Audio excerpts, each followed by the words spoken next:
Olá, povo de Deus! Aqui quem vos fala, presbítero Geilson França, e nós estamos agora prontos para mais uma aula de escola bíblica. Espero que você esteja conosco até o final dessa aula, tá bom? Me congrego, sempre me apresento, vou me apresentar novamente. Me congrego na Assembleia de Deus Vinde, juntamente com o meu pastor José Saboia de Oliveira, e onde eu desempenho minha função, meu ministério de professor, como professor de escola bíblica dominical dos adultos, e também sou líder de um grupo de casados para sempre, certo? Na minha congregação. Então, esses são os trabalhos que desenvolvo na minha congregação. E desde já nós vamos iniciar nossa aula. Lição de número 9, resistindo à tentação no caminho. Essa é a nossa lição de hoje. É o que nós vamos aprender nesse momento, tá bom? Permanece conosco, dá o like, se inscreve no canal, permanece com a gente, tá bom? Porque nós estamos aqui para abençoar a sua vida poderosamente. Então vamos lá, vamos iniciar a nossa aula. Nossa texto áureo diz o seguinte: vigiai e orai, porque não sabeis, para que não entreis em tentação. Melhor dizendo, para que não entreis em tentação. Na verdade, o espírito está pronto, mas a carne é fraca. Jesus falou em que momento isso aqui? Jesus falou quando ele estava lá no jardim do Getsemane, né? Quando ele pedia para os discípulos ficarem vigiando juntamente com ele enquanto ele estava ali, né? Passando por um dos momentos piores ali da sua existência humana. Jesus pediu para que os discípulos vigiassem juntamente com ele, e os discípulos simplesmente não puderam, ficaram com sono e ficaram ali, e Jesus então fala isso, né? Então a verdade prática diz o seguinte: no lugar de ceder à tentação, melhor é triunfar sobre ela. Claro, é muito melhor, porque quem cede à tentação está cedendo à sua própria carnalidade. E quem cede à sua própria carnalidade, com certeza estará pecando. E a Bíblia diz que aquele que pratica as obras da carne não herdarão o reino dos céus. Então, o melhor que se faz é você realmente vencer, triunfar sobre a tentação. É o que nós precisamos fazer diariamente enquanto cristãos, enquanto servos do Senhor. Não é verdade? Então vamos lá, vamos continuar. Nossa leitura bíblica em classe está em Mateus capítulo 4, verso 1 ao 11. Vai falar sobre a tentação de Jesus Cristo. Que aqui realmente nós temos muitas lições para poder retirar, para aprender, para compreender. Mas vamos fazer a nossa leitura. Vamos lá. Então foi conduzido Jesus pelo Espírito ao deserto. O Espírito Santo levou Jesus ao deserto, né? E lá no deserto ele foi tentado, para ser tentado pelo diabo. Então o Espírito Santo levou ele para passar por esse momento de tentação do diabo. E tendo jejuado 40 dias e 40 noites, teve fome. Depois teve fome. E chegando ele, o tentador, né, Satanás, a palavra Satanás significa tentador, adversário, né? Acusador também, né? O diabo. Então disse: tu és filho de Deus, se tu és filho de Deus, manda que estas pedras se tornem pães. E ele, porém, respondendo, disse: está escrito, nem só de pão viverá o homem, mas de toda a palavra que sai da boca de Deus. Então o diabo transportou a cidade santa e colocou-o sobre o pináculo do templo. E disse-lhe: se tu és o filho de Deus, lança-te daqui para baixo, porque está escrito: aos seus anjos dará ordem ao teu respeito e tomar-te-ão nas mãos, para que nunca tropeces em alguma pedra. E disse-lhe Jesus: também está escrito: não tentarás o Senhor teu Deus. Novamente o transportou o diabo a um monte muito alto e mostrou-lhe todos os reinos do mundo e a sua glória. Mostrou os reinos do mundo, a sua glória, e disse: tudo isso eu te darei, se você prostrado me adorares. Então Jesus disse, né, falou: vai-te, Satanás, porque está escrito: ao Senhor teu Deus adorarás e só a ele servirás. E então Satanás o deixou, e eis que chegaram os anjos para o servirem. Amém? Muito bem. Nossa introdução diz o seguinte: a tentação é algo que o crente enfrenta ao longo de sua jornada. Enfrentamos isso e você não pode fugir dela. Ok? Não se foge da tentação, se foge do pecado, não da tentação. A gente foge da tentação, na verdade, não da tentação. A tentação ela acontece e a gente foge não é dela, mas do próprio pecado, porque o pecado é que está ali diante de nós. Por exemplo, José, quando estava na casa de Potifar, foi tentado pela mulher de Potifar. Ele fugiu para não pecar contra Deus e não fugiu da tentação, porque a tentação veio. Ninguém foge da tentação. A tentação, gente, ela existe, ela vem. Existem momentos em que ela vem e nós precisamos estar prontos para quê? Para fugir dela? Não, para fugir do pecado, porque ela vem para nos tentar pecar. Então, é isso que nós devemos fazer. Então, o Senhor nos ensinou a orar de modo que não deixássemos cair em tentação, né? Pai nosso que está no céu, santificado seja o vosso nome, venha a nós o teu reino, seja feita a tua vontade, assim na terra como no céu. O pão nosso de cada dia nos dai hoje, perdoa as nossas ofensas, e como nós temos perdoado aqueles que nos têm ofendido, e não nos deixe cair em tentação, né? A palavra do Senhor diz assim, não nos deixe cair em tentação. Por isso, nesta lição estudaremos o conceito bíblico de tentação, a maneira como nosso Senhor a enfrentou no deserto e como devemos resistir. Então, são 3 momentos que nós vamos ver aqui. Né? Primeiro, estudaremos o conceito de tentação. Segundo, a maneira como o Senhor Jesus enfrentou a tentação. E, por fim, nós vamos aprender como resistir à tentação. Tá? Então, veremos que é imperioso seguir as recomendações de Jesus Cristo a respeito de vigiar e orar para não cedermos à tentação ao longo da caminhada. Então, vamos lá. Conceito bíblico de tentação. Aqui nós vamos estudar primeiro agora.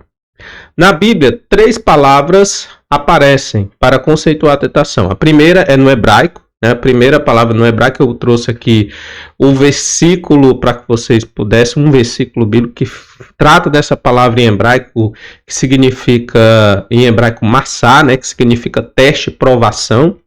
Eu trouxe o texto bíblico de Daniel, capítulo 4, verso 34, para que vocês possam ver. E diz o seguinte, ou se Deus intentou ir tomar para si um povo do meio de outro povo com provas, com sinais, com milagres, com peleja e com mão forte, com braço estendido e com grande espanto, conforme tudo quanto o Senhor vosso Deus vos fez no Egito, aos vossos olhos. Então a palavra provar, testar, né, que está aqui nesse versículo também, diz assim, ou se Deus intentou ir tomar para si um povo do meio de outro povo com provas, né? Com provas. Então a palavra hebraica para provas significa massá, ok?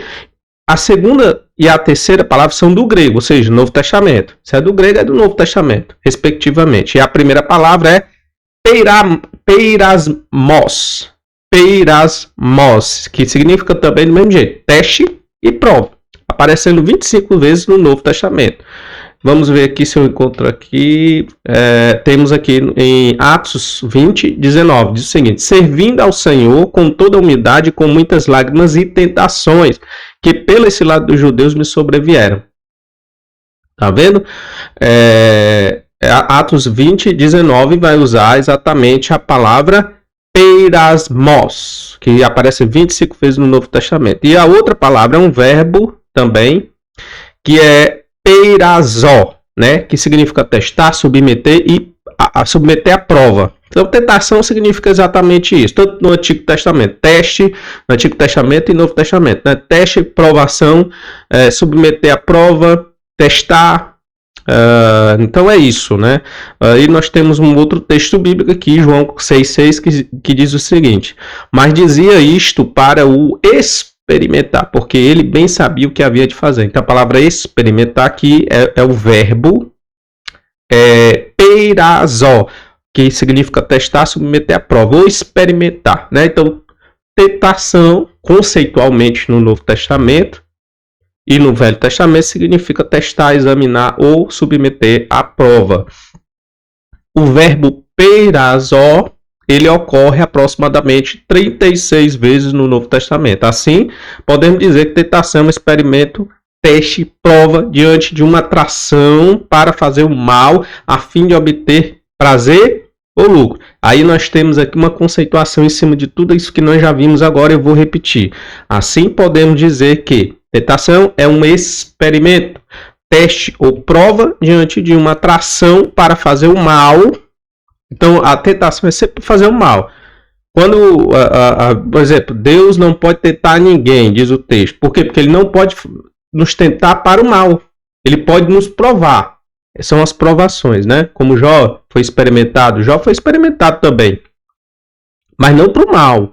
Mas para ser aprovado. Porque quando Deus prova, é para que nós possamos ser aprovados. A palavra do Senhor fala isso. Mas, nesse caso aqui, né, a tentação ela tem sempre um destino de praticar o mal ou praticar prazer ou lucro, mas sempre visando o mal, né? Então isso é o conceito de tentação. Beleza, Geilson? Podemos passar para frente?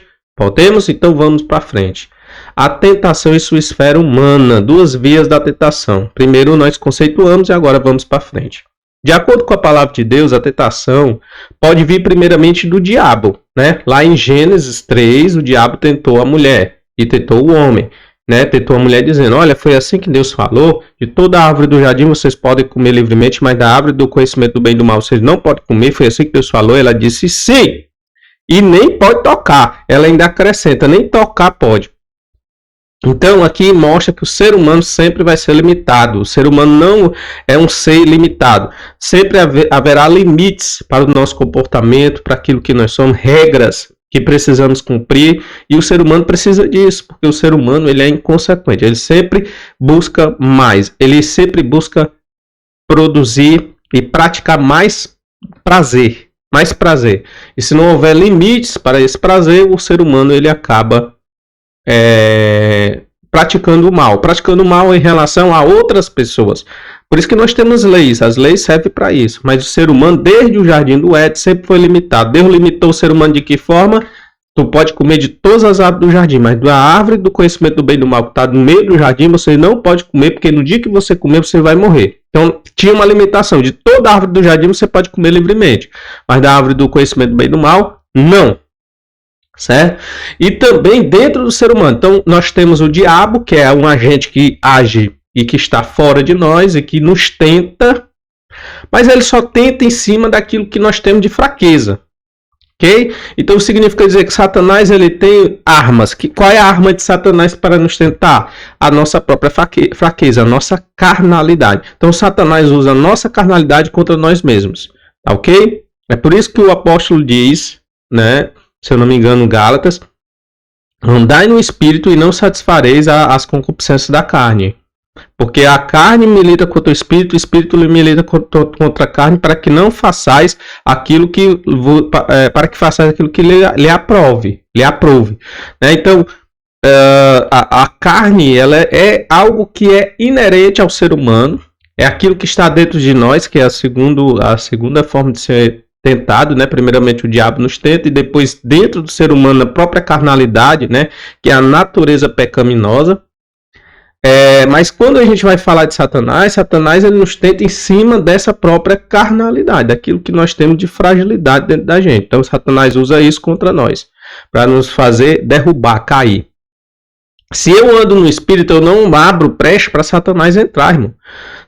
Como é que eu ando no espírito? O apóstolo Paulo diz, as obras da carne é isso e o fruto do espírito é isso. Quem anda no fruto do espírito, anda no espírito.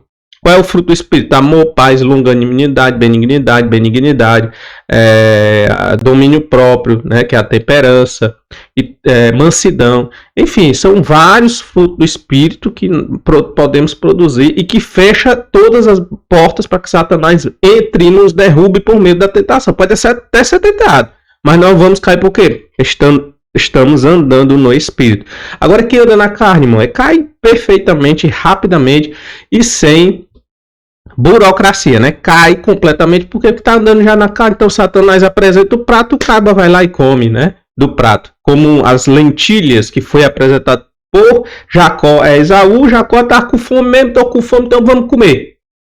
É assim, quem vive nos prazeres, na carnalidade, vive exatamente nesse processo, né? Satanás apresenta o prato, ele cai. Ele não resiste a Satanás. Porque simplesmente não anda no Espírito. A gente precisa andar no Espírito. Andar no Espírito é andar praticando o fruto do Espírito e não praticar obras da carne.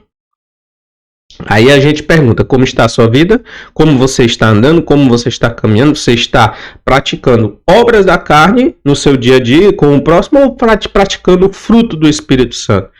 E aí, se você chega à conclusão de que estou praticando mais as obras da carne, você é mais vulnerável aos ataques de Satanás, né? Então, ela tem origem no diabo, quando o seu objetivo, semelhantemente ao que aconteceu com Jesus, é de desviá-lo da missão. Satanás, ele nos tenta para desviar da missão que Deus ele tem para a gente, os propósitos de Deus. Assim aconteceu com Adão e Eva, quando eles estavam no jardim, desviaram-se da missão de Deus e Deus teve que tirar eles do jardim, porque eles não poderiam comer da maneira como estava da árvore da vida e viver eternamente naquela condição.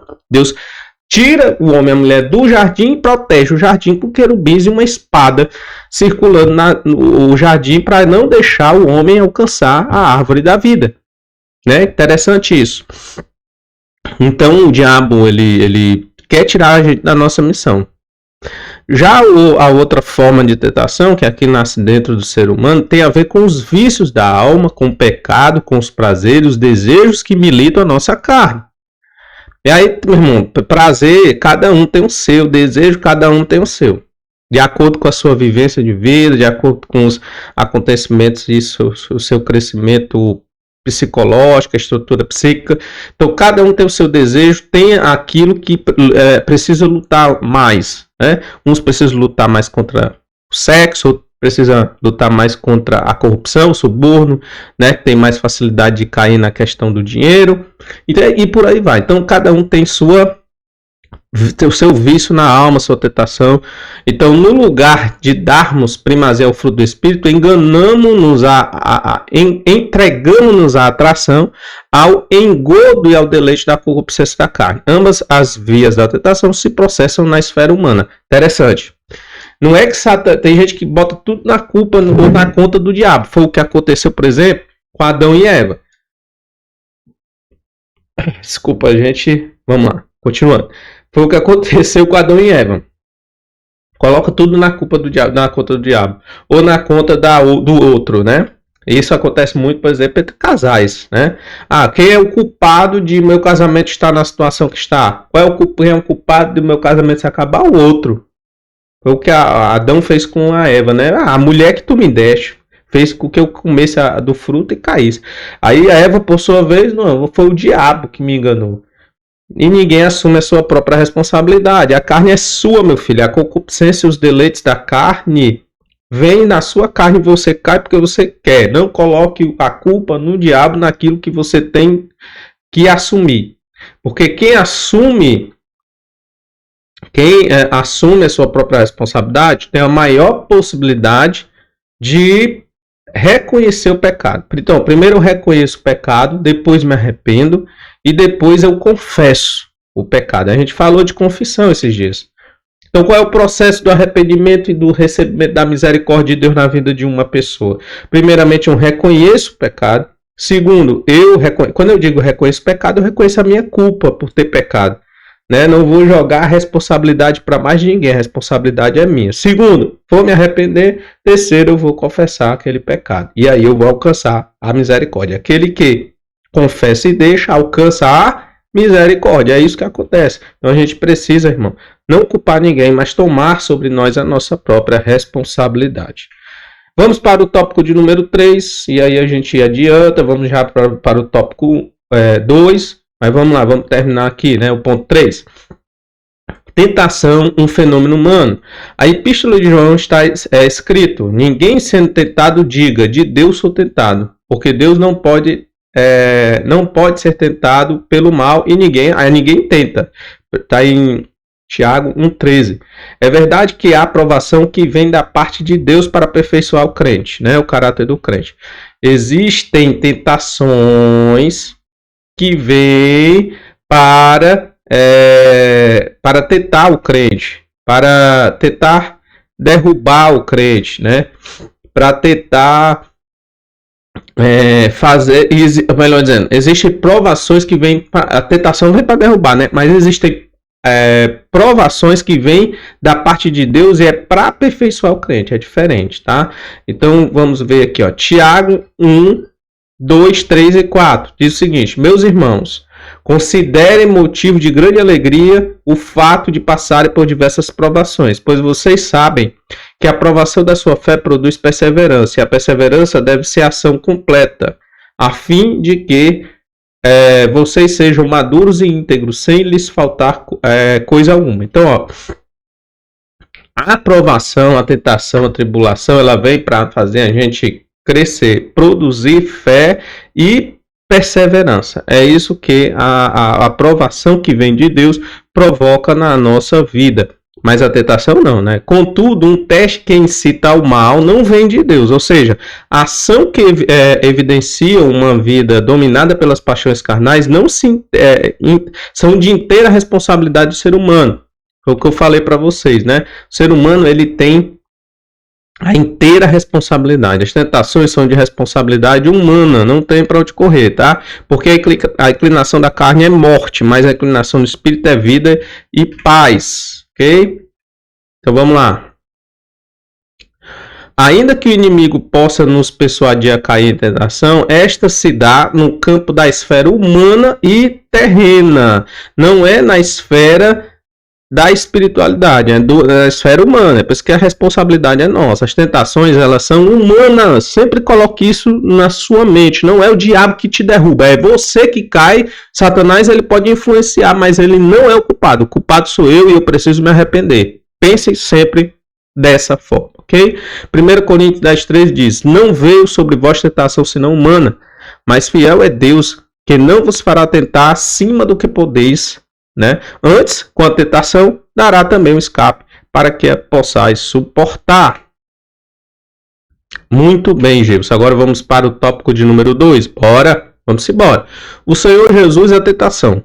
A provação do Senhor Jesus. De acordo com o Evangelho de Mateus, após o batismo, o Espírito Santo conduziu Jesus ao deserto.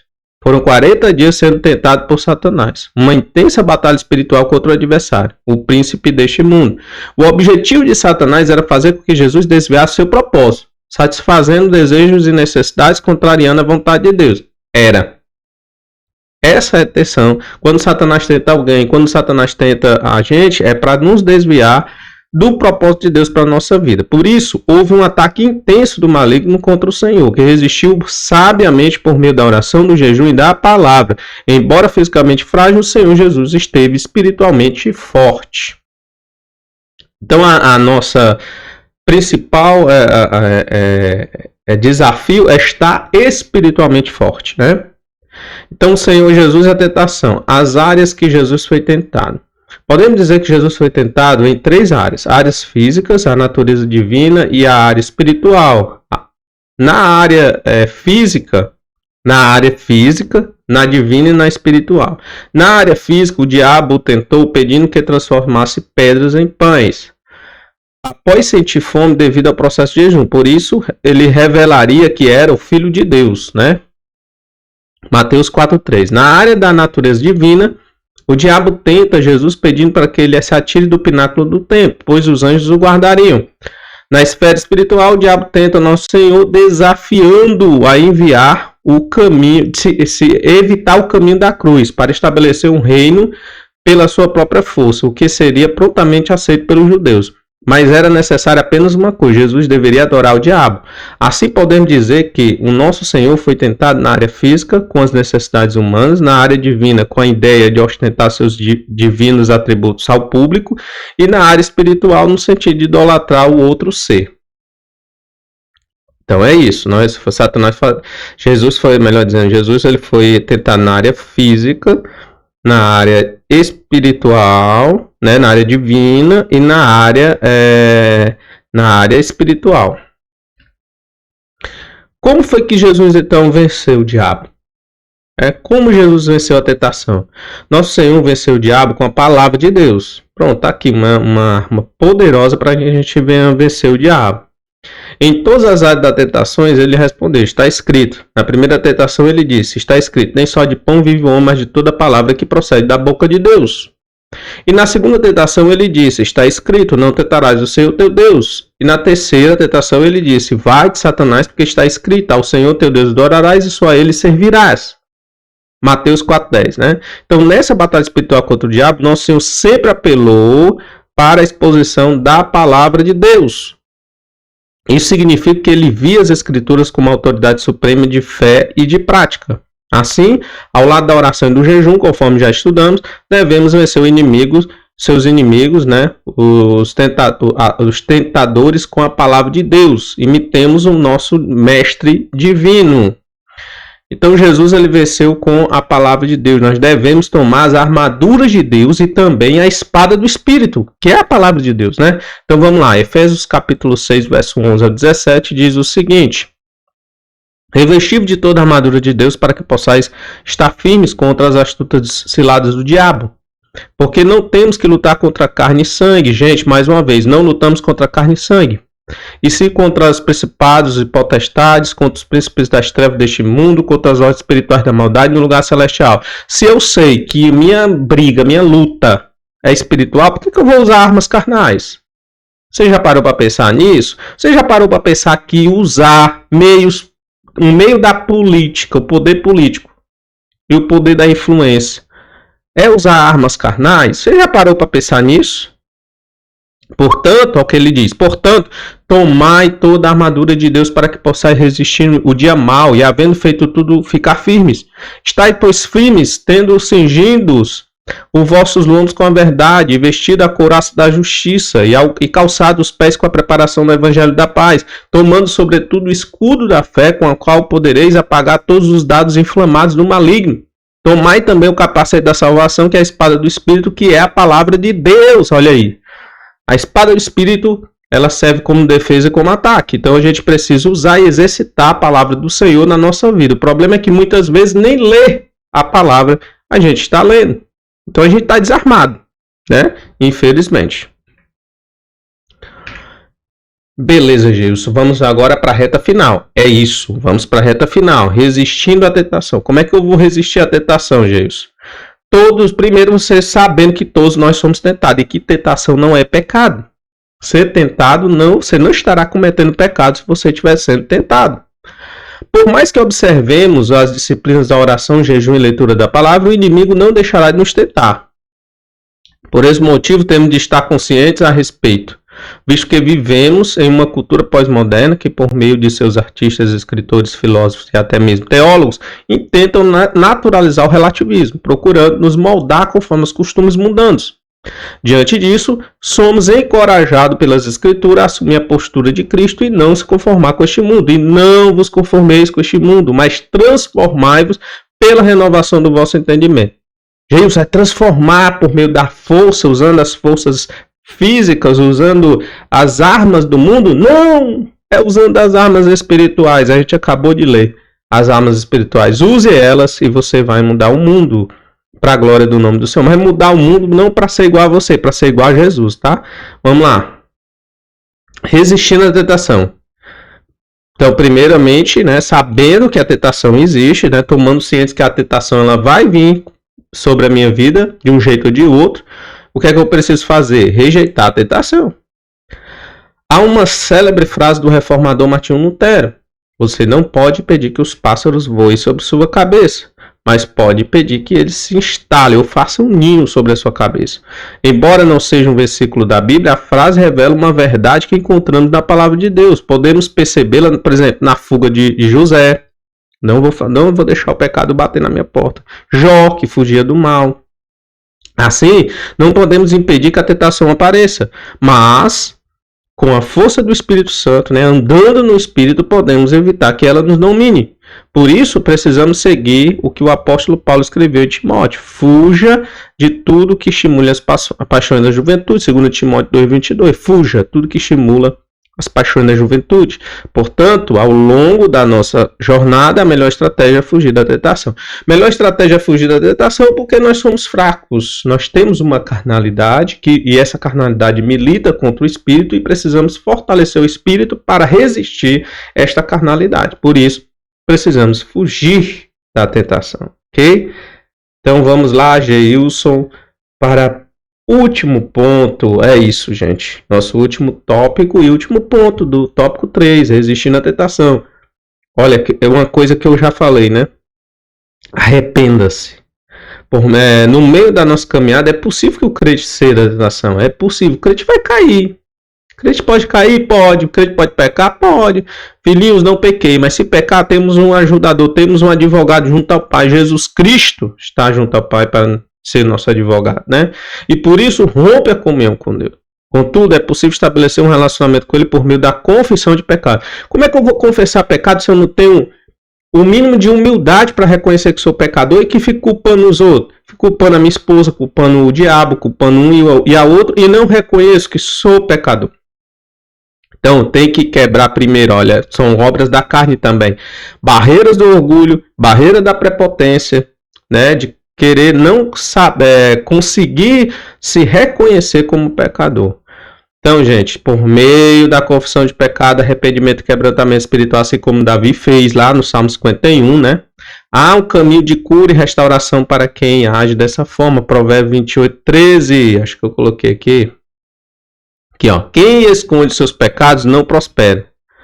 Podemos cair, mas podemos também confessar o nosso pecado e alcançar a misericórdia. Então nós temos uma escolha: permanecer caído, orgulhosamente caído, ou reconhecer nossos pecados, arrepender-se do nosso pecado e confessar esse pecado para alcançar a misericórdia. Provérbio 28, 13. Quem esconde seus pecados não prospera, mas quem confessa e abandona encontra a misericórdia. Deus é misericordioso, minha gente. Pode chegar para Ele, porque o ser humano não dispensa não. A chibata come, a gente aponta, a gente julga, a gente não dá mais chance, né?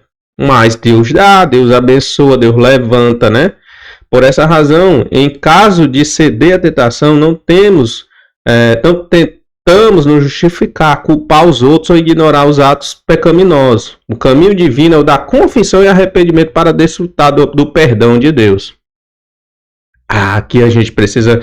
Por isso que a obra é fruto do Espírito, né? Porque até para poder você pedir perdão, você precisa estar dominado pelo Espírito Santo e produzir o fruto do Espírito, né? Da humildade, reconhecer o pecado, de chegar para a pessoa que você ofendeu ou foi ofendido, pedir perdão ou perdoar essa pessoa. Precisa estar cheio do Espírito Santo para isso, senão você vai encontrar várias justificativas para não perdoar e continuar ferido e magoado. E aí, se você sabe, você perdoa aqueles que te ofendem, o Senhor vai te perdoar, inevitavelmente, porque Deus perdoa quem perdoa, né? Muito bem. E a conclusão? Vamos lá. Semelhante ao Senhor, que foi tentado em tudo, mas não pecou, podemos seguir o caminho de não sermos seduzidos pela tentação. Assim podemos desfrutar mais de uma vida em santidade e comunhão com Deus. Por isso, ao oferecermos resistência à tentação ao longo da jornada, lograremos êxito e receberemos a coroa da vida. Muito bem, Geilson. Eu quero aqui agradecer, meus queridos, todos vocês que permaneceram até este momento. Espero que essa lição ela seja simples e que resolva todos os seus problemas de dúvida ou falta de compreensão sobre o tema e sobre a questão da exposição. Que Deus possa abençoar a sua vida poderosamente, tá? Não caia. Então, o que é que nós aprendemos, né? Que eu sempre gosto de terminar dizendo o que é que nós aprendemos com essa lição. Aprendemos a conceituar a tentação. Aprendemos que existe a palavra no hebraico, no grego, duas no grego, que vai se referir à mesma coisa, né? Testar, submeter à prova ou provar. Então, tentação significa provar. Aprendemos que Jesus foi tentado, mas ele não caiu em tentação. Por quê? Por causa da palavra, estava espiritualmente forte. Então, devemos buscar as obras, o fruto do Espírito e não as obras da carne. Se eu estiver andando no fruto do Espírito, terei força para resistir às tentações que o inimigo colocar contra mim e a minha própria natureza pecaminosa. Muito bem. E aprendemos a resistir, né? E se por acaso eu cair, pedir perdão, confessar, reconhecer, não culpar outros, tá? Então é isso que vai ficar pra gente. nessa lição, tá bom? Que Deus abençoe sua casa, que Deus abençoe sua família e até a próxima aula, se Deus quiser.